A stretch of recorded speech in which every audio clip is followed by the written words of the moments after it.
Hello बच्चों, let's read this question. In the circuit given here, the points A, B and C are 70 volt, 0 and 10 volt respectively. Then और हमें option दे रखे हैं. Option में हमें potential और currents की बात करी गई है.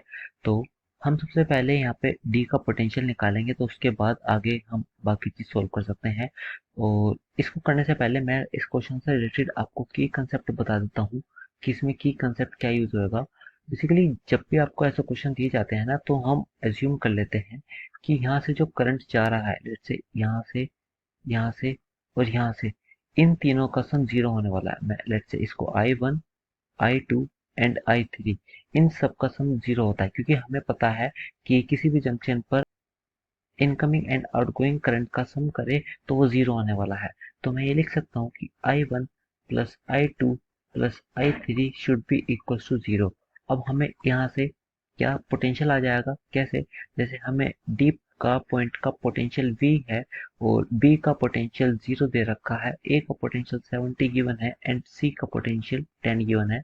तो हम यहाँ से लिख सकते हैं कि current equals to V upon R होता है. तो मैं I1 के लिए लिखूंगा जो कि A से D फ्लो हो रहा है, तो I1 which is V minus 70 upon 10 ओम, ये आपका I1 plus I2 which is BD में फ्लो हो रहा है, तो I2 के लिए V माइनस B का 0 पोटेंशियल एंड इसके बीच रेजिस्टेंस 20 प्लस यहाँ पर जो I3 है वो D से C फ्लो हो रहा है, तो यहाँ से V minus 10 upon resistance 30 should be equal to zero.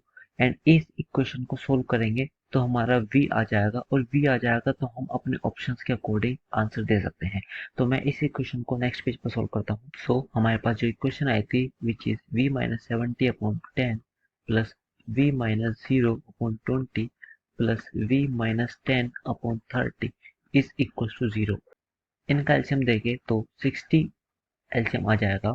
यहाँ पर 6V minus 6 into 70 which is 420 plus यहाँ पर आ जाएगा 3V माइनस 0 तो 0 प्लस ये आ जाएगा 2V माइनस का 20 इज इक्वल टू 0. यहाँ से V की वैल्यू देखें तो फिर ये हो जाएगा 11V इज इक्वल टू 440 और V की वैल्यू आ गई आपके पास 40 वोल्ट. डी पॉइंट जो है उसका पोटेंशियल हमारे पास 40 वोल्ट आ चुका है. और अब हम अपने ऑप्शंस को चेक करते हैं. तो A option the point D will be at 60 volt गलत है. The point D will be at 20 volt ये भी गलत है बिकॉज 40 वोल्ट है. अब हमें करंट देख दिया है, तो करंट का तो हमने अभी निकाला कि I1 जो कि ये वैल्यू है, I2 जो कि ये वैल्यू है एंड I3 जो कि ये वैल्यू है. इसमें हम V को पुट करेंगे और अब आप अपना रेशियो निकालेंगे. सो हम यहाँ पे देखते हैं कि V की वैल्यू 40 आई है. हम इस चीज में V की वैल्यू 40 पुट करेंगे तो फिर आएगी 3. इस चीज में वैल्यू 40 पुट करेंगे आएगी 2. इस चीज में 40 पुट करेंगे आएगी 1. बेसिकली आपका करंट जो है वो 3:2:1 के रेशियो में है. तो अब अपने ऑप्शंस को चेक करते हैं.